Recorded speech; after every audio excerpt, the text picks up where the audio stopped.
Camilla is going to make a whole chapter. She knew that she was disqualified from becoming Princess of Wales on 3 counts. 1, that her looks weren't up to it. Secondly, that her aristocratic lineage wasn't up to it. Nobody was supposed to find out about this. A private warning so shocking it left palace insiders speechless. Queen Camilla reportedly cornered Catherine and said 4 words that changed everything. Well, the British royals have posed for a new formal photograph. William is said to be absolutely furious, and the tension building behind closed palace doors has finally exploded into the open. What is really happening inside the British royal family right now will stun you. Because what they are showing the world and what is actually going on are 2 very different things. There are moments in royal life that don't come with a formal announcement. No press release, no statement from a palace spokesperson, no carefully worded confirmation from an aide standing behind a podium.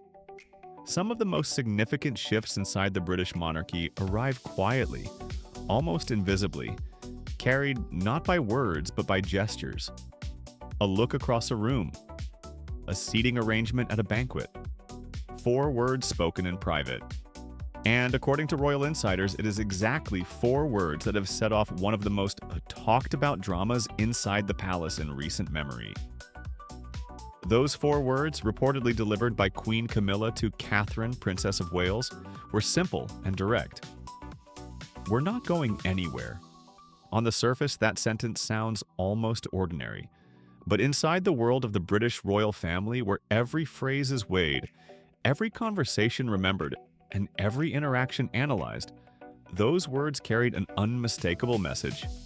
And the moment they were reported, royal watchers on both sides of the Atlantic stopped and paid attention.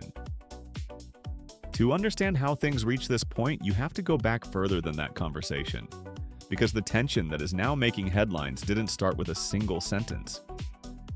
It had been building quietly for months, perhaps longer, tucked beneath the polished surface of public appearances and carefully managed royal engagements. The story, as insiders describe it, really began to take shape during the state visit of Donald Trump and his wife Melania to Britain. It was a high-profile occasion. Cameras were everywhere. Every handshake, every smile, every moment of conversation was being watched, photographed, and discussed. Catherine, the Princess of Wales, found herself at the center of attention, as she often does at these events.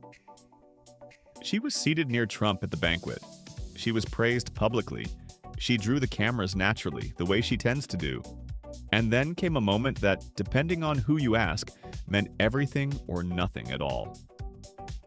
Royal watchers claimed that during the evening, Camilla appeared to make a subtle gesture in Catherine's direction, while Catherine was speaking with Melania Trump.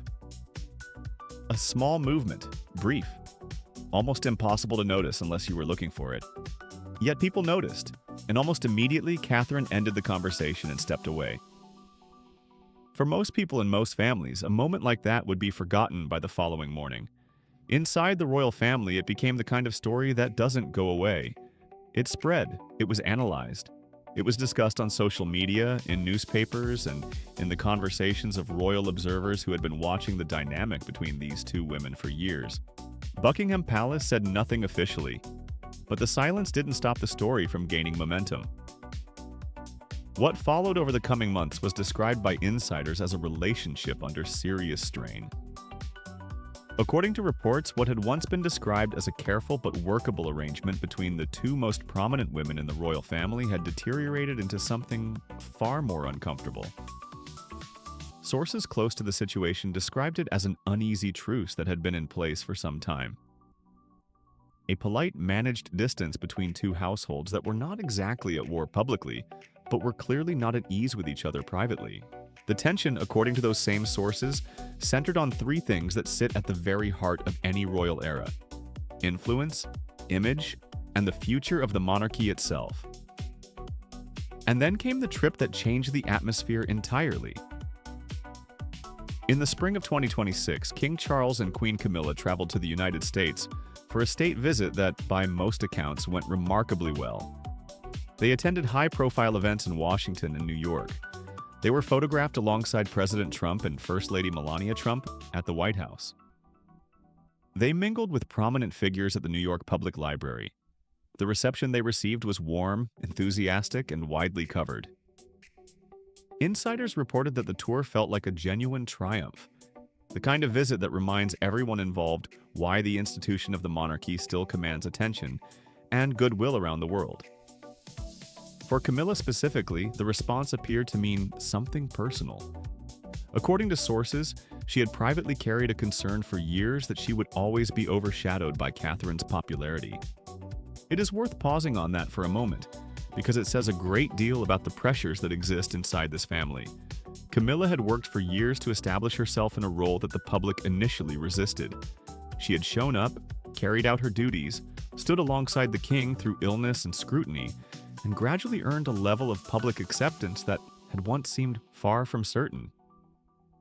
Yet despite all of that, the narrative around Catherine, the growing excitement about the future that William and Catherine represented, had at times made Camilla feel, according to reports, like a figure being quietly edged toward the background. The American tour changed something in her, at least according to those who spoke to the press. She returned from the trip with a noticeably different energy, more confident, less inclined to manage the tension through silence. And that shift in attitude, insiders say, is what led directly to the conversation with Catherine. The reported warning was not delivered in a public setting. It was private, quiet. But the message, according to sources, was unambiguous. Camilla allegedly told Catherine that she and Charles had no intention of stepping aside, that the current king and queen were still firmly in charge of the monarchy, and that William and Catherine would need to be patient. One insider described it as Camilla choosing to get things out in the open, rather than continue dancing around a tension that everyone could feel, but no one was addressing directly. She reportedly wanted Catherine to understand clearly who was still running things. What made this even more striking was the response, or rather the absence of one. Catherine, according to insiders, had no interest in a confrontation. Sources close to her insisted she had no desire to push Camilla aside, no agenda to accelerate the timeline, and no intention of positioning herself as a rival to the current queen. Her focus, they said, remained on her public duties, on supporting the crown, and on continuing the steady and thoughtful return to royal life she had managed since her cancer diagnosis and recovery. In other words, the two women were reportedly not even fighting over the same thing. Camilla was protecting a position that Catherine, by all accounts, was not actively trying to take. But that distinction, however important it might be in reality, did very little to calm the conversation happening outside the palace walls. Because once the story of those 4 words entered the public domain, it became much bigger than any private conversation. It fed into a broader narrative that royal observers had been tracking for months. The British monarchy was undergoing a visible generational shift.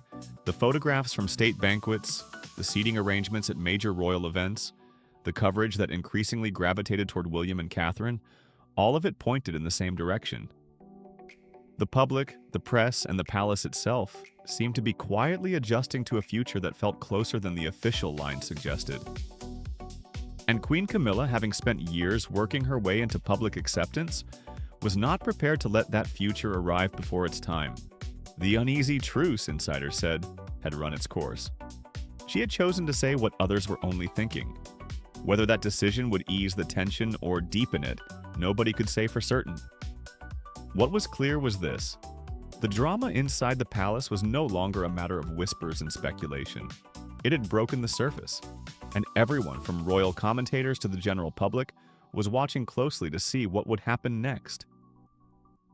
If the tension between Camilla and Catherine had already given royal watchers plenty to talk about, what followed pulled the story in a direction that very few had anticipated. Because this was no longer simply a matter of 2 women navigating the complicated dynamics of sharing royal space. William had entered the picture, and with him came a whole new layer of friction that reached well beyond questions of spotlight and seating arrangements. The disagreement that emerged between William and Camilla was not rooted in old history. It was not a rehashing of grievances from years gone by or a reopening of wounds from the complicated circumstances that had once surrounded Charles and Camilla's relationship. This was something more immediate, more personal, and in many ways more serious. According to reports, it came down to one central question: how hard should a king with cancer be working? William, by all accounts, had grown increasingly concerned about his father's schedule. King Charles had continued pushing forward with a demanding calendar of engagements, public appearances, and state duties, despite his ongoing health challenges. From William's perspective, insiders said that pace was unsustainable and potentially dangerous. He reportedly felt strongly that his father needed to slow down to protect his health and to allow himself genuine rest rather than continuing to drive through an exhausting workload. That concern was not political. It was the concern of a son watching his father carry more than he should. What made the situation complicated was Camilla's reported position on the matter. According to sources, she was seen as someone who was encouraging Charles to keep going rather than pulling back. Whether that came from a genuine belief that staying active was good for the king, or from a desire to maintain the prominence and momentum that the throne currently enjoyed, insiders did not fully agree on. But the effect, from William's point of view, was the same. He believed Camilla was reinforcing a pattern that put his father's health at risk, and that, according to those close to the situation, genuinely infuriated him. One source put it plainly: William disapproved of Camilla seemingly encouraging Charles to overdo things. He felt that instead of protecting the king, she was reinforcing the idea that he had to keep going no matter what. For a man who had already watched his mother die young, who had then sat beside his father through a cancer diagnosis, and who carried the weight of knowing he would one day inherit the throne, that frustration ran deep. It was not a casual disagreement. It was a fundamental difference in how the two of them believed the king should be cared for. What this represented in the broader context of everything else that was happening was a fracturing of something that many observers had not expected to see fall apart.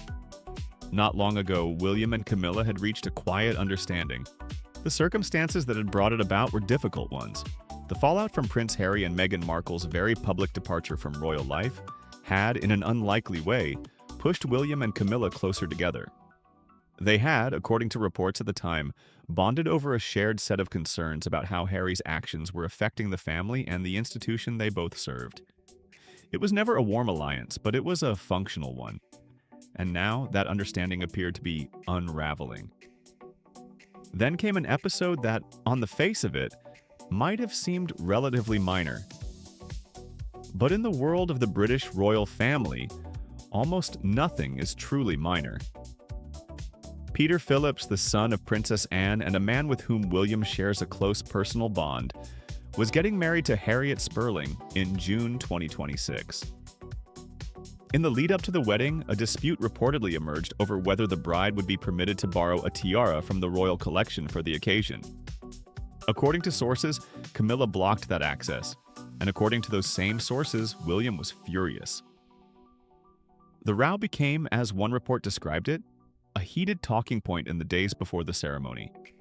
It touched something personal for William precisely because of his closeness to Peter Phillips. This was not an abstract disagreement about protocol or palace policy. It involved someone William cared about, and a decision that he felt had been made without the warmth or generosity that the occasion deserved. In the end, the bride chose to wear a tiara provided by the jewelers who had made her engagement ring, sidestepping the dispute entirely. But the episode left a mark, and it fed into a picture that was becoming harder to ignore with each passing week.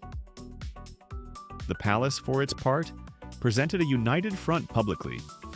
That is what the palace always does.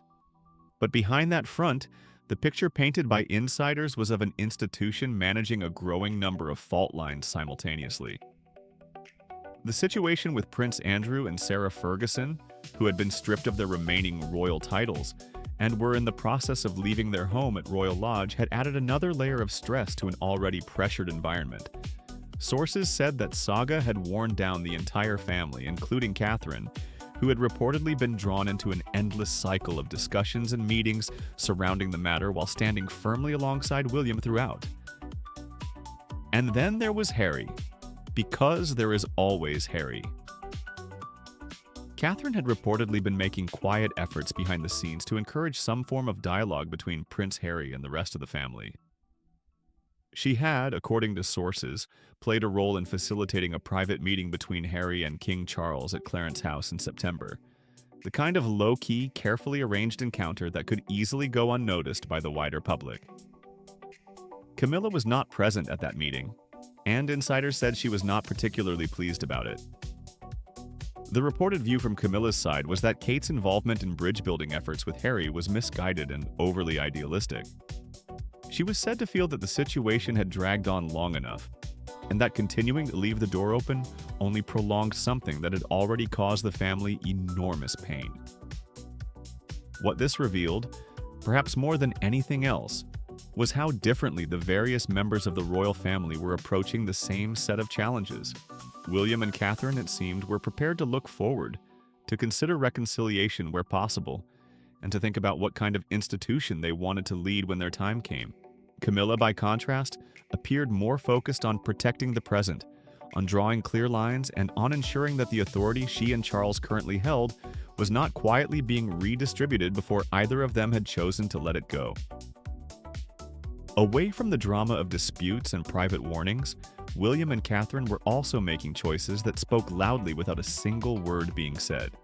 The couple had decided to make Forest Lodge in Windsor Great Park their permanent family home, not just for now but for the long term, reportedly intending to remain there even after William eventually becomes king. It was a tradition-breaking decision. No monarch since medieval times had chosen to live outside a royal palace or castle. And yet William and Catherine appeared entirely comfortable with that choice. Royal observers noted that it said something significant about the kind of monarchy they were quietly building toward. One that placed family and a certain kind of normality at its center, even while carrying the full weight of an ancient institution on its shoulders. Taken individually, each of these moments could be explained away. A dispute over a tiara, a disagreement about a work schedule, a private conversation that may or may not have been reported accurately, a housing choice that reflected personal preference as much as anything else. But taken together, they told a consistent story. The British monarchy was in the middle of a transition that was happening in real time, not announced, not formally managed, but visible to anyone paying close enough attention. 3 people stood at the center of it. A queen who had worked for decades to secure her place and was not prepared to give it up quietly. A future king who was becoming increasingly clear-eyed about the kind of leader he intended to be. And a princess who, having faced her own mortality and come through it, seemed to have arrived at a kind of steady, unshakable calm that no amount of palace drama appeared able to disturb. The crown had not moved. The line of succession remained exactly as it had always been. But the center of gravity inside the palace was shifting, slowly and without any formal acknowledgement, in a direction that everyone involved could feel, even if no one was quite ready to say so out loud. The only real question left was not whether the transition was happening. It was how those at the heart of it would choose to navigate it when the moment finally and officially arrived.